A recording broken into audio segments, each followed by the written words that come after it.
Hello bachcho, let's read this question. So the question says, let A be the sum of first 20 terms and B be the sum of first 40 term of the series 1 square plus 2 into 2 square, 3 square plus 2 into 4 square, 5 square plus 2 into 6 square.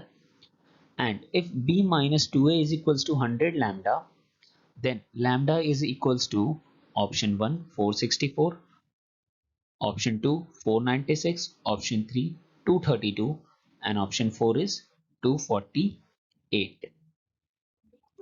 तो question समझ लेते हैं। हमें एक series दिया हुआ है 1 square plus 2 into 2 square, 3 plus 3 square plus 2 into 4 square.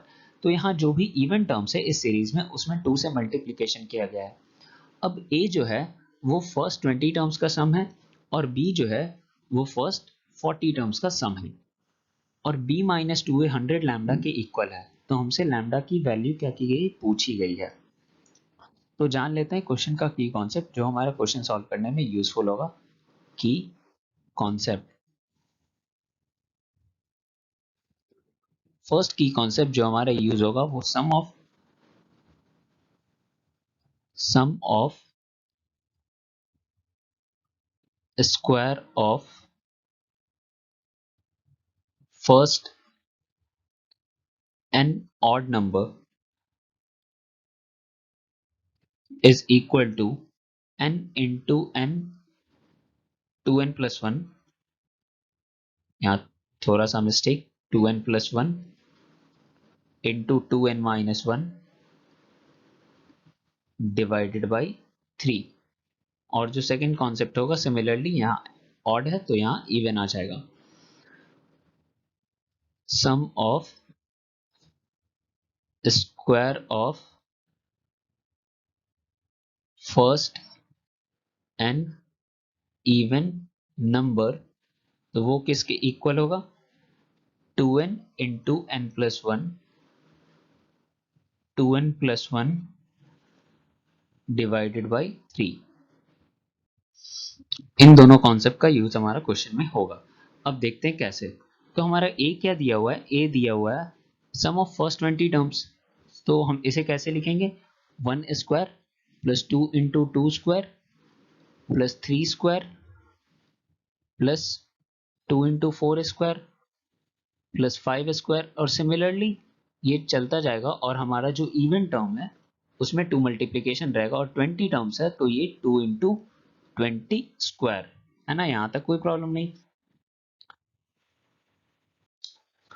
Similarly हम b को लिखेंगे, b क्या हो जाएगा, 1 square plus 2 into 2 square plus 3 square plus 2 into 4 square plus 5 square, और यहाँ भी इवन टर्म्स है, हमारा मल्टीप्लीकेशन है और 40 टर्म्स है टोटल, तो हम लिखेंगे 2 इंटू 40 स्क्वायर क्योंकि इवन टर्म्स में हमारा 2 मल्टीप्लाई है। अब हम क्या करते हैं, सारे इवन टर्म्स जिसमें 2 मल्टीप्लीकेशन है, 2 मल्टीप्लाइड किया हुआ है, उसमें से हम 2 कॉमन ले लेते हैं। तो ए को हम कैसे लिख देंगे, 1 square plus 3 square plus 5 square plus 7 square, और लास्ट इवन टर्म क्या हो जाएगा, 19 स्क्वायर हो जाएगा ना, हाँ हो जाएगा, प्लस 2, यहाँ से हमने 2 कॉमन ले लिया तो 2 square plus 4 square plus 6 square, और ये 20 स्क्वायर तक, कोई दिक्कत नहीं यहाँ तक। तो अब बी को देखते हैं, बी भी हमारा क्या हो जाएगा वैसे ही, 1 square 3 square plus 5 square plus 7 square up to last odd number क्या होगा, 39 है ना, 39 स्क्वायर, और 2 हमने कॉमन ले लिया इवन टर्म्स में से, तो 2 square plus 4 square plus 6 square up to last क्या होगा, इवन 40 स्क्वायर होगा। अब यहाँ हम सिंपली फॉर्मूला पुट कर देंगे, कौन सा formula, sum of square of first and odd number, sum of square of first and even number. तो हम b के लिए फॉर्मूला कैसे लिख सकते हैं, b इज इक्वल्स टू, पहले हमारा ऑड टर्म्स था फिर हमारा इवन टर्म्स था, इवन टर्म्स में 2 मल्टीप्लिकेशन था तो उसे हमने क्या किया, कॉमन ले लिया। तो 20 ऑड टर्म्स है और 20 इवन टर्म्स है, so we can write formula n into 2n plus one, 2n minus one divided by 3, ये sum of square of first and odd number है और ये 20 टर्म्स है ना। और सिमिलरली हम इवन टर्म्स के लिए लिखेंगे 2n into n plus one, ये n प्लस वन है, इसे और अच्छे से लिख लेते हैं, into 2n plus one divided by 3, और ये बचा हुआ जो इवन टर्म्स था 20 उसके लिए। सिमिलरली हम a के लिए भी लिख लेंगे, a के लिए हमारा क्या हो जाएगा n into 2n plus one, 2n minus one divided by 3। यहाँ ऑड टर्म्स कितना था, 10 ऑड टर्म्स था, टोटल टर्म्स इसमें 20 था, तो 10 ऑड और 10 even, 2n into n plus one into 2n plus one divided by 3, और ये 10 टर्म्स के लिए। अब यहाँ n की जगह हम 20 और 10 रख देंगे, b में 20 और a में 10। सो b को हम कैसे लिख सकते हैं, 20 into 41 into 39 divided by 3 plus 2 into 2n that is 40 into 41 into 21 divided by 3। यहां तक तो कोई प्रॉब्लम नहीं।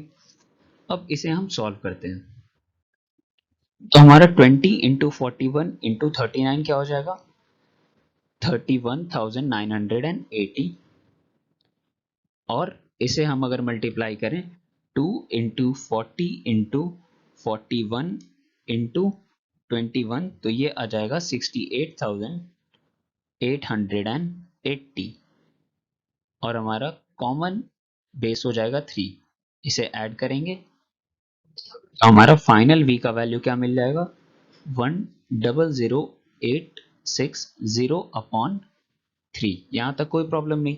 सिमिलरली हम a के लिए सॉल्व कर लेंगे, a के लिए सॉल्व करेंगे तो क्या लिखेंगे, 10 into 21 into 19 divided by 3 plus 2 into 20 into 21 into 11 divided by 3, और ये क्या आ जाएगा हमारा फाइनल ऐड करके सारा सॉल्व करके 13230 डिवाइडेड बाई 3।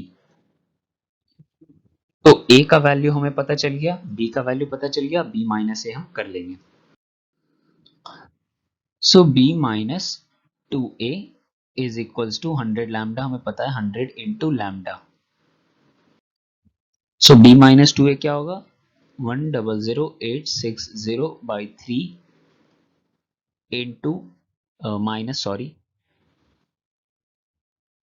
2a की वैल्यू क्या हो जाएगी, 26460 by 3 is equals to 100 into lambda. यहाँ हमारा हो जाएगा कितना हो जाएगा, 74400 divided by 3 is equals to 100 into lambda. ये हमारा आ जाएगा 24,800 is equals to 100 into lambda, और यहाँ जो लैम्डा की वैल्यू आ जाएगी वो क्या आ जाएगी, 248, और इस अकॉर्डिंग जो ऑप्शन 4 है वो बिल्कुल सही है। So the final answer of this question is lambda is equals to 248 and option 4 is correct.